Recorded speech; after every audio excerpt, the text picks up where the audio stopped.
Keren, keren. Wah, bangga bukan? Iya, aku juga histeris nontonnya sampai aku sampai ketakutan sendiri sampai jangan-jangan sampai kayak gitu. Tapi itu sesuatu yang menarik untuk ditonton.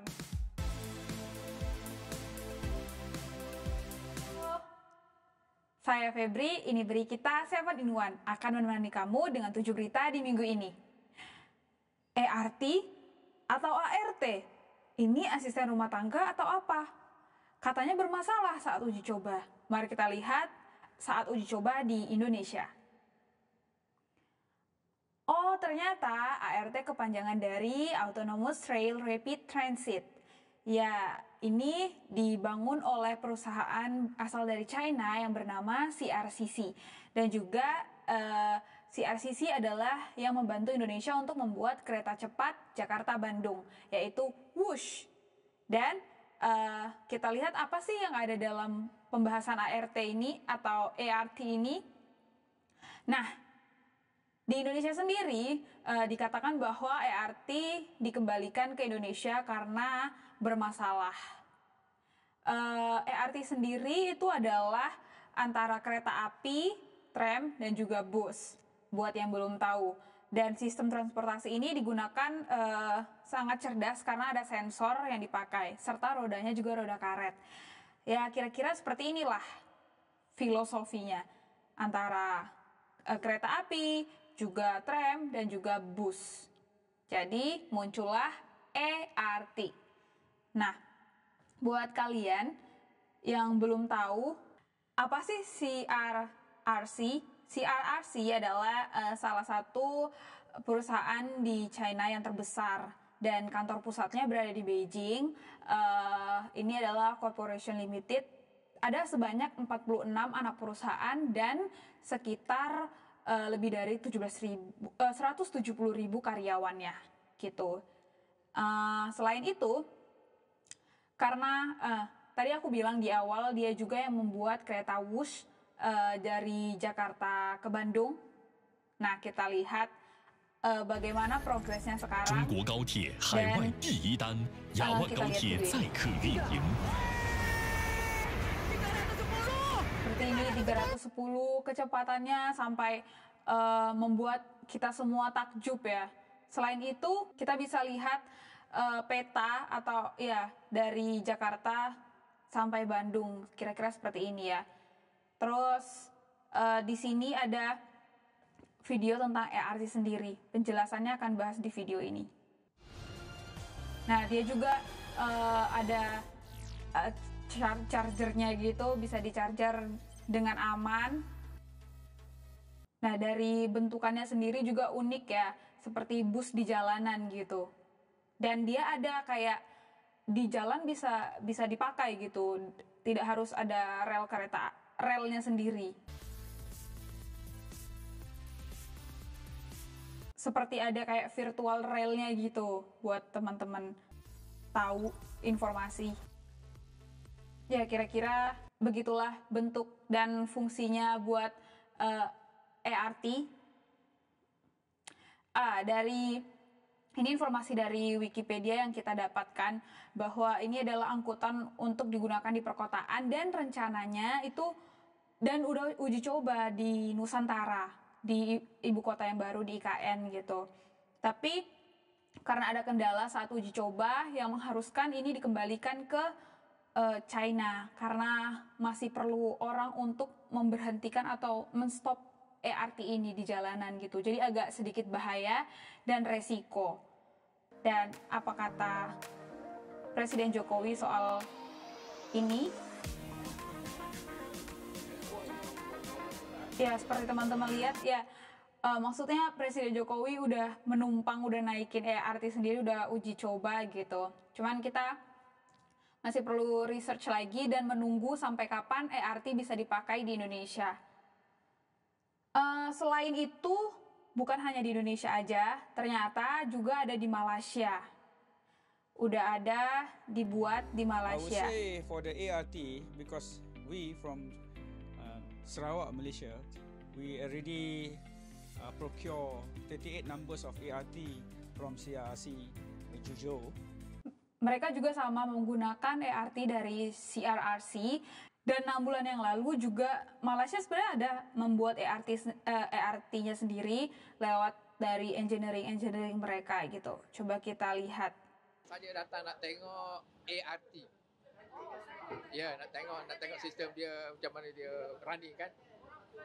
Bukan, saya dari Karak. Saja datang. Dekat Karak tak adalah kan. Tapi bandar-bandar besar lah. Iya, salah satu penumpang memberikan komentarnya menggunakan ART. Kelihatannya sangat seru ya, sangat bagus gitu modelannya. Menaiki bus yang desainnya seperti kereta gitu. Dan apa sih yang disampaikan sama netizen komentar mereka? Ya mungkin ada yang bilang bahwa itu pada dasarnya adalah bus, dan juga ada yang mengatakan bahwa ART perlu kayak relnya sendiri, jangan menggunakan maksudnya jangan menggunakan di jalan raya seperti transportasi lainnya gitu, kayak mobil, motor di jalan raya. Dan ternyata ART di Malaysia itu lokasinya ada di Putrajaya. Kalau kita lihat bisa di daerah ini dia, Putrajaya. Ya, keren bukan? Jadi kita tunggu kabar baik selanjutnya ART di Indonesia. Oke, dan yang menarik lagi aku membagikan sama kamu, ada salah satu nelayan yang pergi untuk mancing, tapi yang didapat malah, biasanya kan mancing kiloan gitu ikan, atau ya 1 kilo 2 kilo, yang dia dapat adalah bertonton. Coba kita lihat apa maksudnya. Jadi ini adalah nelayan muda yang mendapatkan hasil tangkapan yang sangat-sangat besar di Norwegia. Iya. Menangkap kapal selam bertenaga nuklir AS. Bagaimana sih awal mulanya? Ini adalah nama pelabuhannya. Kira-kira di daerah semua ini. Di sini itu pelabuhannya gitu. Oke. Ini cara penyebutan. Ya, cara penyebutannya seperti summary gitu ya. Dan namanya adalah Harold Engen and ya Peder sama Axel gitu. Mereka adalah nelayan muda yang pada 14 November 2024 dia berusia 22 tahun. Nelayan dengan kapal kecilnya, dia menangkap ikan halibut. Buat yang belum tahu kayak mana bentukannya, seperti ini. Oke. Nah, pas sudah di tengah-tengah nangkap, coba kita lihat pelabuhan di sana seperti apa sih.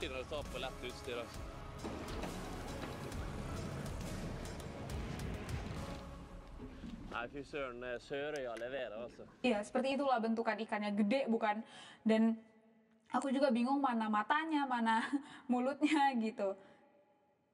Jadi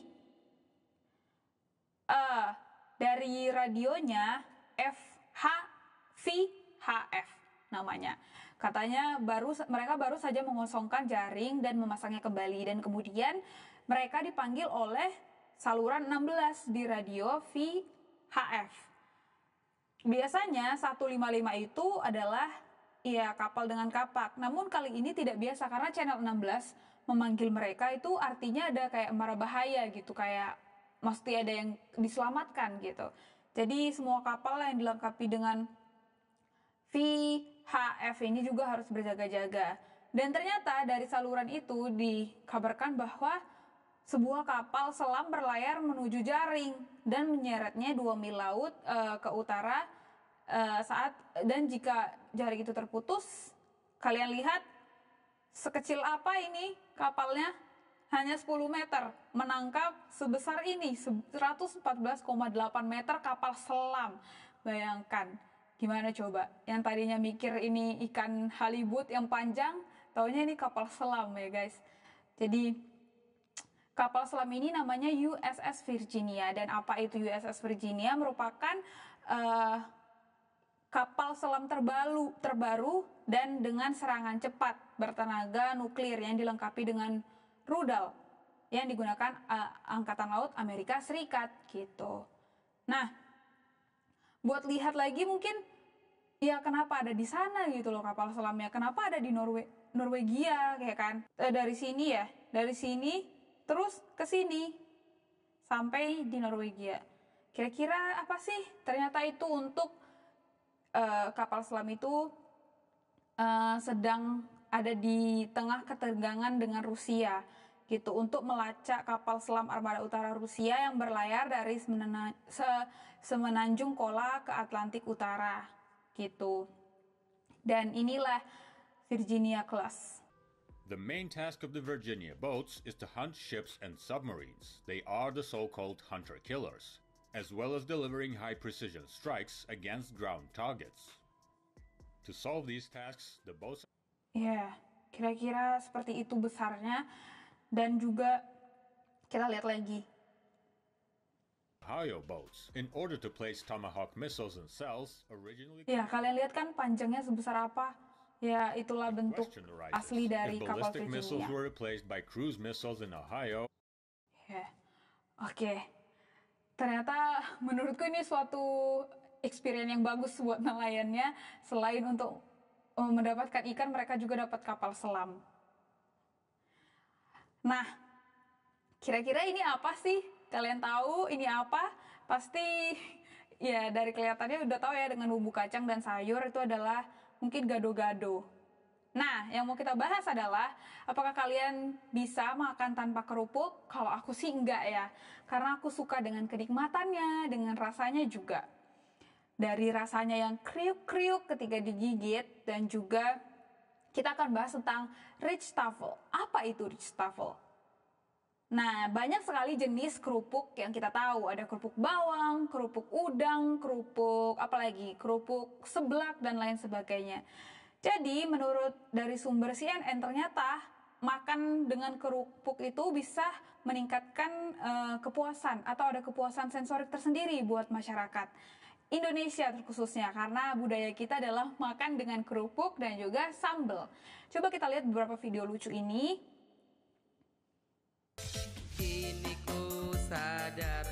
Oke, lucu bukan? Anak kecil yang lagi lomba makan kerupuk malah diganggu sama panitianya. Sedangkan yang satu lagi adalah kayak ya tentang memori lomba makan kerupuk gitu.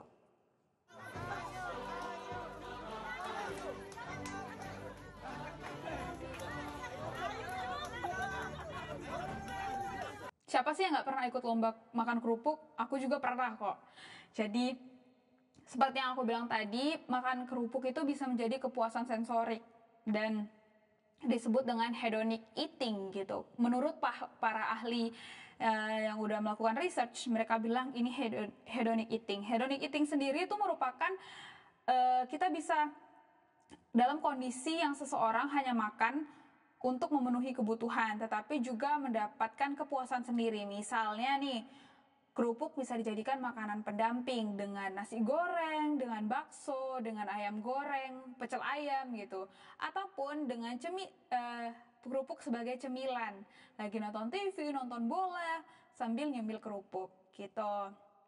Nah, coba kita lihat salah satu dari reporter CNN yang mewawancarai mas-mas. Nggak ada kerupuk berarti makanan itu nggak ada jiwanya, nggak bisa hidup gitu Mbak.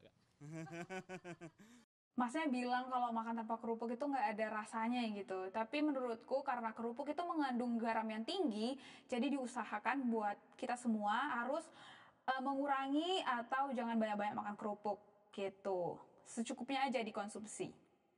Kembali lagi ke konsep rijstafel yang aku bilang di awal, itu adalah sebuah cara penyajian dulu zaman kolonial Belanda melakukannya atau mengaplikasikannya gitu, kayak mengundang tamu-tamu keistimewaan untuk makan bersama gitu. Jadi banyak sekali menu-menu, tentunya menu-menu Indonesia. Jadi mereka itu penyajiannya ada makanan utama, makanan pembuka, dan makanan penutup gitu.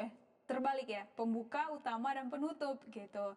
Jadi Ada pula yang berpendapat konsep rich tafel ini tuh sama dengan kayak restoran Padang yang disediakan dengan jenis-jenis makanan yang banyak tapi porsinya sedikit-sedikit gitu. Ya, kalau ini buat lengkapnya. Konsep penyajiannya mengusung ciri khas kuliner Padang, di mana nasi dan berbagai macam lauk disajikan bersamaan di atas meja. Cara penyajiannya memang berbeda dengan budaya Barat, di mana hidangan disajikan secara berurutan, mulai dari makanan pembuka, menu utama. Begitu, jadi kayak ya untuk menjamu tamu-tamu keistimewaan gitu, dengan konsep Eropa Indonesia, dengan konsep Belanda dan Indonesia gitu. Kalau yang belum lihat ya penampakannya kira-kira seperti ini. Jadi bangsawan dan juga zaman dulu orang-orang yang di Jawa gitu menghidangkan makanannya di depan mereka. Dan ternyata di Netherlands juga pasti banyak ada restoran Indonesia. Coba kita lihat, penasaran banget ya. Whichever way you serve it, the Rijsttafel is a part of that colonial legacy. And lots of different dishes are presented. The rich colonists, they got all kinds of chefs from all around the island. Nah, jadi siapa yang nggak bangga juga gitu sama makanan Indonesia yang nyampe di Netherlands, dan warga Netherlands juga mengaplikasikan budaya itu, Rijsttafel, di restoran mereka gitu. Dan ya ada yang bilang nih lucu sih, katanya kalau Korea itu pedas juga, Indonesia juga pedas. Tapi pedasnya Korea bikin kayak nggak nyaman gitu saat kita menyantapnya. Tapi kalau pedasnya Indonesia bisa bikin nyaman dan pengen nambah lagi. Juga sangat bangga, proud karena makanan Indonesia nyampe mendunia gitu ya. Ternyata di budayanya Chinese juga ada yang namanya manhan. Kayak ya perjamuan yang besar gitu. Kita lihat. 民间，按照要是在皇宫里头，可能早中晚也都叫满汉全席。整个一套宴席的话，南北都加起来，那可能是得吃3天，甚至到4天。 Sebanyak itu menunya dimakan sampai 3 sampai 4 hari. Coba bayangkan gimana. Jadi kalian semua setuju kan makan tanpa kerupuk itu jadi nggak enak. Oke. Kita beralih ke berita terbaru hari Selasa kemarin, tepatnya Indonesia melawan Arab Saudi, dan selamat kepada timnas Indonesia memenangkan 2 poin, dan mereka akan ke tahun depan akan berlaga kembali. Kemenangan yang kemarin itu membawa Indonesia masuk ke dalam urutan ketiga dengan jumlah poin 6 poin. 6 poin. Jadi coba kita bersyukur ya, kita juga ini merupakan suatu sejarah baru untuk Indonesia bisa ada mengalahkan Arab Saudi setelah 43 tahun lamanya. Gitu. Jadi aku juga bersyukur, dan ini sesuatu yang membawa sukacita besar buat masyarakat Indonesia dan khususnya pemain Indonesia. Terima kasih atas perjuangan kalian, kerja keras kalian.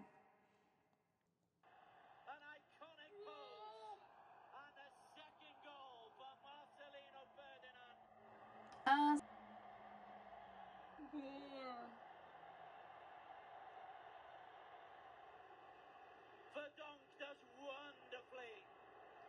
The Nijmegen flies. He's determined. Marcelino. Kita lihat ini detik-detiknya gol. Gol! Keren, keren. Wah! Bangga bukan? Iya, aku juga histeris nontonnya sampai aku sampai ketakutan sendiri, sampai jangan-jangan sampai kayak gitu. Tapi itu sesuatu yang menarik untuk ditonton. Dan pengumuman buat kalian, di tahun 2025 Indonesia akan lawan Australia tanggal 20 Maret 2025 dan lawan Bahrain tanggal 25 Maret 2025. Jadi saksikan lagi Indonesia di tahun depan.